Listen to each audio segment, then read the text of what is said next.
Olá, sejam bem-vindos a mais uma aula do treinamento de manutenção de drivers. Essa é a aula de número 1.2, Métricas da Eletricidade. Hoje vamos discutir um pouco a respeito das grandezas elétricas que a eletricidade possui, tanto diretamente quanto indiretamente.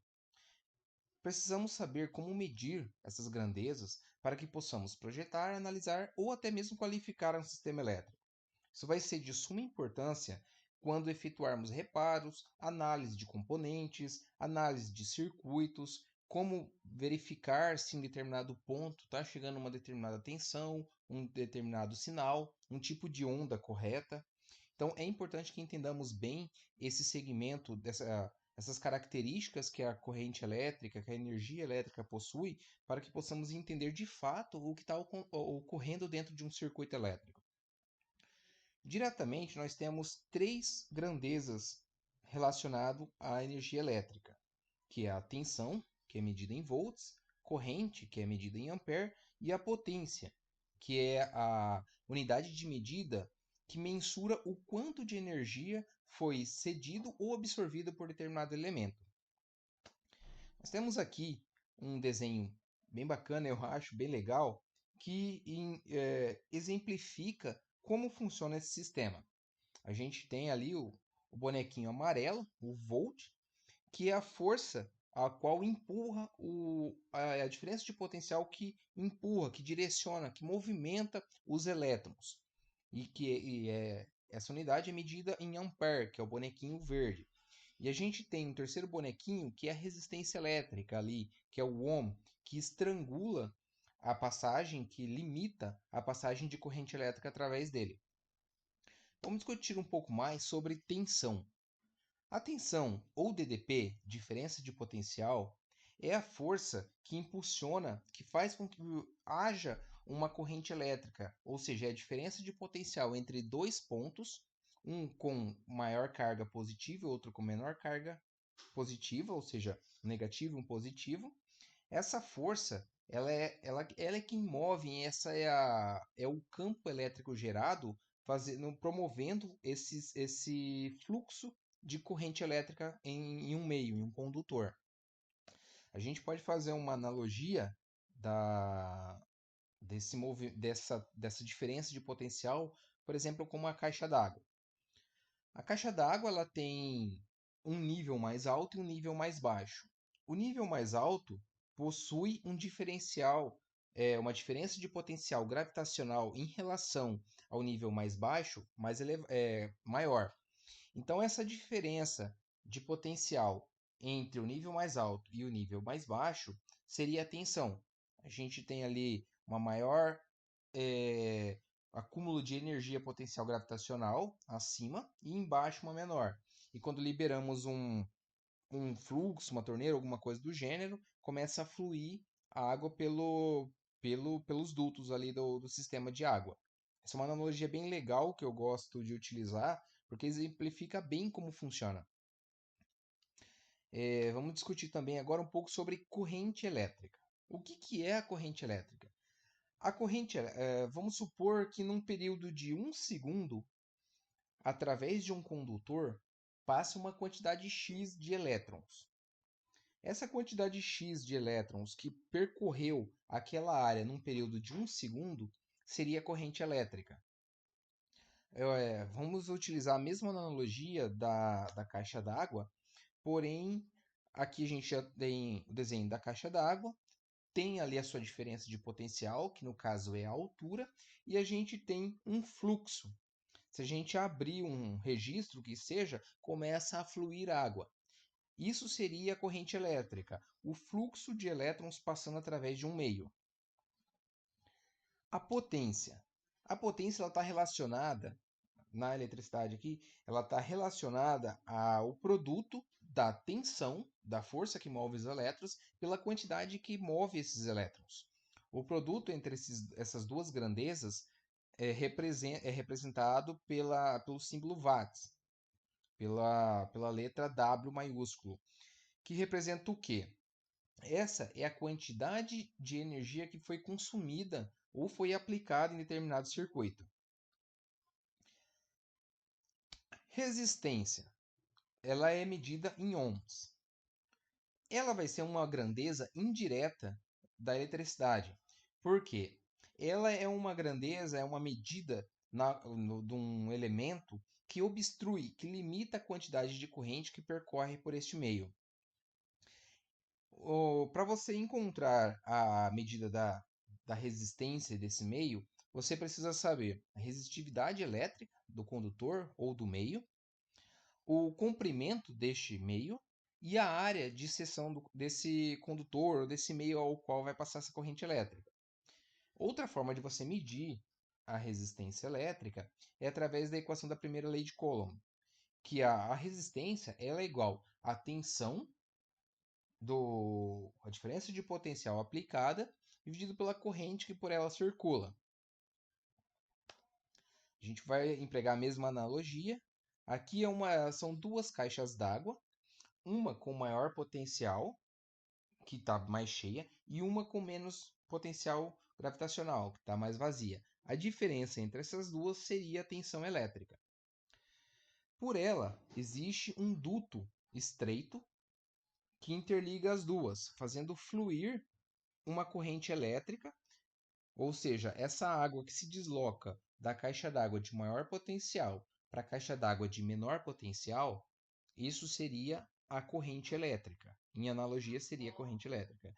Esse estreitamento da passagem desse fluxo de água seria, em analogia, a resistência elétrica.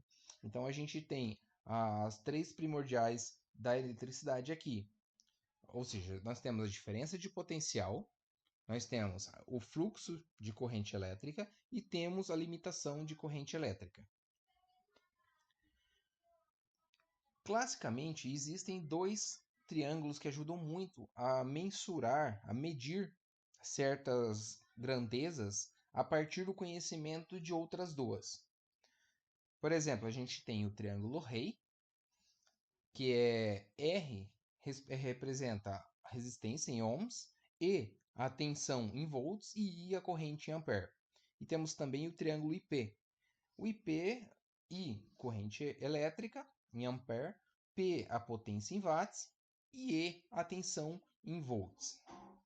Por exemplo, se quisermos medir qual é a resistência, conhecendo qual é a tensão e conhecendo qual é a corrente que percorre aquele circuito, basta que pegamos ali, obstruímos o R, então teremos que a tensão dividido pela corrente é igual à resistência. Da mesma forma, se quisermos saber qual é a tensão, obstruímos a tensão do triângulo, então vemos que a resistência vezes a corrente é igual à tensão. E queremos saber qual é a corrente elétrica. Então temos que a tensão dividido pela resistência será igual à corrente elétrica.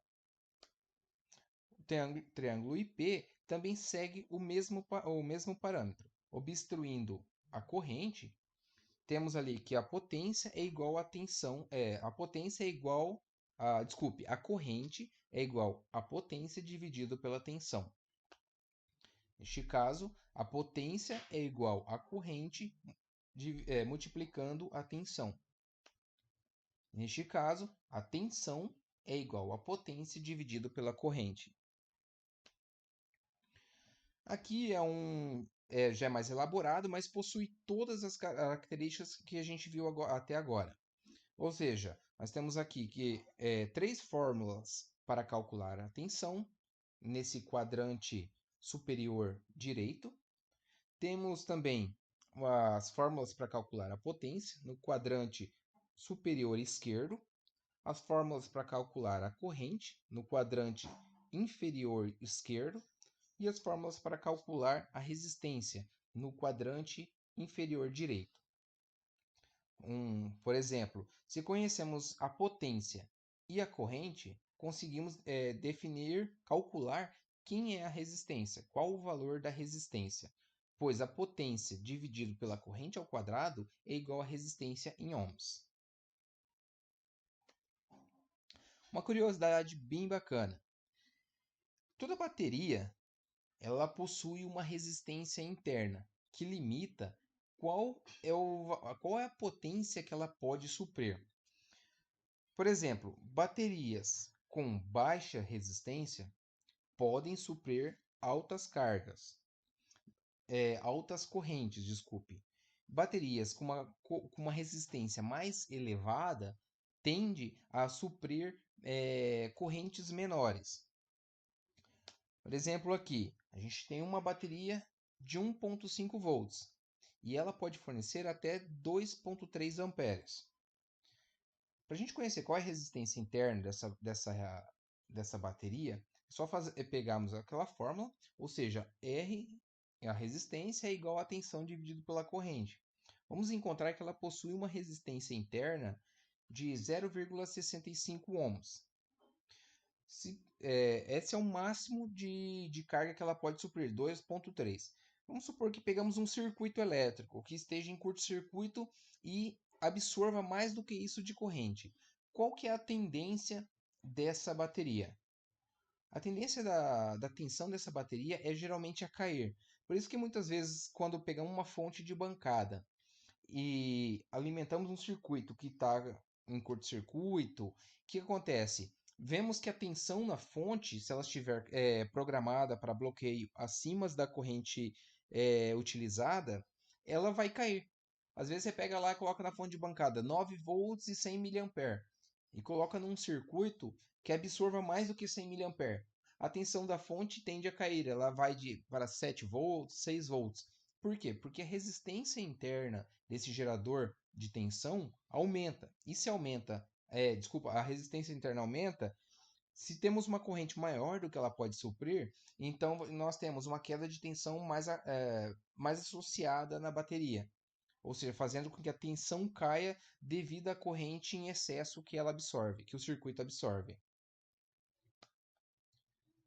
Agora vamos falar um pouco sobre medidas indiretas. Assim como a resistência elétrica, é uma medida indireta porque ela não faz, ela é uma medida, uma grandeza de um componente, de um elemento e não da eletricidade em si. Nós temos outras medidas. Por exemplo, resistência é uma medida indireta, capacitância, indutância. E em circuitos CAs, nós vamos ver que temos todas as grandezas dos elementos passivos, como resistor, capacitor e indutor, se tornam uma impedância. E essas impedâncias são formadas por reatâncias. Ou seja, nós temos ali na linha do imaginário o capacitor que atrasa a tensão em relação à corrente e o indutor, que atrasa a corrente em relação à tensão. Vamos falar primeiro sobre capacitância. Vamos considerar dois condutores muito próximos um do outro. Porém, eles são isolados por um meio, um tipo de dielétrico. Tem uns de papel, outros de cerâmica, tem vários tipos de dielétrico para os capacitores. Quando a gente aplica uma diferença de potencial nos seus dois terminais, o que acontece? De um lado, a gente começa a carregar o circuito com cargas elétricas positivas e do outro com cargas elétricas negativas, até determinado ponto onde o seu limiar de elétrico ele propicia. Ou seja, se temos ali um capacitor de 100 microfarad por 16 volts e aplicarmos 25 volts, provavelmente ele vai fazer uma ruptura desse dielétrico e haver uma explosão. Por quê? Porque já foi determinado pelo fabricante que o capacitor era para suportar até 100 microfarads em até 16 volts. Por isso que temos vários tipos de capacitor no mercado. Cada um tem uma característica mais específica. Temos capacitor eletrolítico, cerâmico, de poliéster, capacitores de papel. Aqui é uma explicaçãozinha de como funciona. Quando alimentamos eletricamente um capacitor de forma direta, o que acontece? Ele leva um certo tempo, a corrente ela tende a se propagar no capacitor quase que instantaneamente. Porém, a tensão ela vai levar um certo tempo ainda para chegar no ponto máximo para se igualar ao ponto do gerador. Ou seja, para ter a mesma diferença de potencial da fonte de geração de energia, da bateria, da tomada, que seja, ele leva um certo tempo para ele se carregar dessa forma. Indutância. No momento que a gente alimenta, energiza um indutor, um condutor, o que acontece? Ele começa a gerar nas suas extremidades um campo magnético. E esse campo magnético ele tem a tendência a se opor ao fluxo de passagem de corrente elétrica. Então, no instante em que a gente alimenta ele, o que acontece? Ele limita a passagem de corrente elétrica de acordo com a intensidade desse fluxo de corrente elétrica que está passando através dele. A gente tem aqui a corrente elétrica sendo ligada num indutor, ele gera um campo magnético. E esse campo magnético ele tem tendência, como eu disse, a se opor, ele tem direção oposta à corrente elétrica que percorre o indutor. Aqui é como funciona. Nós temos aqui a passagem de corrente elétrica através do indutor e o campo elétrico sendo gerado. Vamos falar agora um pouquinho sobre a impedância. O que é uma impedância? Acho que pelo próprio nome já diz. É uma grandeza que é medida geralmente em corrente alternada. É um valor de uma grandeza que define qual que é a obstrução de passagem de corrente elétrica, ou seja, que impede qual que é o valor de impedância de um elemento.